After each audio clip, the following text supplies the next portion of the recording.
మనలో చాలామందికి sunrise and sunset అంటే చాలా ఇష్టం కదా! ఒక ప్రశాంతమైన ప్లేస్‌కెళ్ళి ఆ సన్‌రైజ్‌ని, సన్‌సెట్‌ని ఎంజాయ్ చేయడానికి వెళ్తారా? చాలామంది చాలా దూరాలు కూడా ట్రావెల్ చేసి మరీ ఎళ్తారు. రైట్. మీరు ఆ సన్‌రైజ్, సన్‌సెట్ ఎంజాయ్ చేసే టైంలో ఏంటి ఇవాళ సన్ చాలా బ్రైట్‌గా ఉంది. కొంచెం లైట్ డిమ్‌గా ఉంటే బాగుండేదని అనుకుంటారా? లేకపోతే ఇవాళ ఆరెంజ్ షేడ్ చాలా ఎక్కువుంది. యెల్లో షేడ్ ఉంటే బాగుండేది అని అనుకుంటారా? అనుకోరు కదా!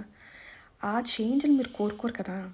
దాని కోర్స్ ఆఫ్ యాక్షన్ ఏదైతే తీసుకోవాలో ఆ నేచర్ దానంతటికి అదే తీసుకుంటది and we enjoy it right. మనకెప్పుడు ప్రాబ్లమ్ వస్తుంది తెలుసా? మనం దేన్నైనా చేంజ్ చేయాలి అనుకుంటాం చూడండి, అక్కడ వస్తుందండి ప్రాబ్లమ్.